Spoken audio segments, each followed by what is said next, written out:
Obama's stunned to learn his family's deepest, darkest secret has gone public. Stanley Ann Dunham, yes, that's her real first name, was the mother of Barack Hussein Obama. She was a rural anthropologist and a devout member of the Communist Party and could not abide the color of her own skin, let alone the fact that her family were Christians. At the first opportunity, Dunham married a Muslim man who would father the anointed one, Barack Hussein Obama. After a rocky marriage to the man from Kenya, Dunham married another man from Indonesia, who became Obama's stepfather. He was also a Muslim until he converted to Christianity and denounced communism. That was another breaking point for Dunham, who ended up leaving him and going back home to the U.S. In the meantime, she brought up her son with the same hatred for her own country and its horribly immoral and unjust roots. Lo and behold, Barack Hussein Obama grows up in the land of Lincoln, schooled in the Chicago way, and weaned on the communist breast milk of Saul Alinsky. The chip on Obama's shoulder grew until a time when he knew that he must do one thing: destroy America from within. His policies were anti-white and his emphasis was on reparations for the descendants of slaves.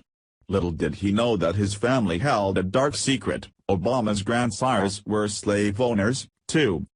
The Gateway Pundit. Barack Obama's ancestors owned slaves. A genealogist at the Library of Congress discovered in 2008 that Barack Obama's ancestors owned slaves. The Chicago Tribune reported.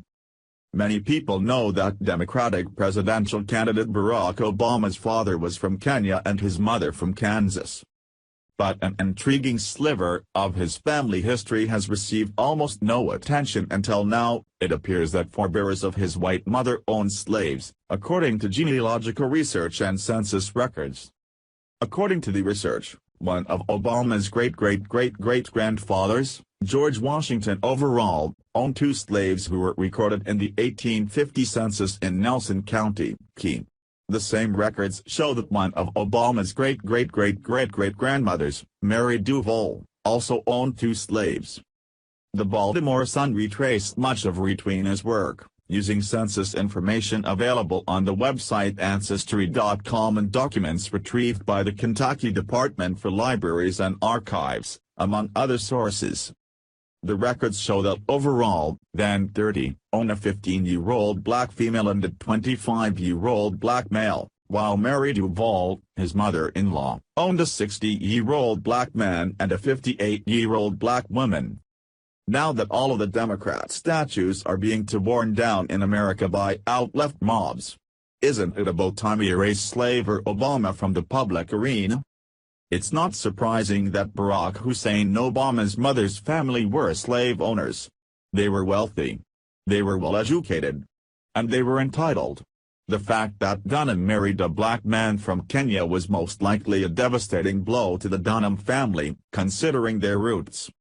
Is it possible that her rebellious nature was tied directly to her intimate knowledge of this fact?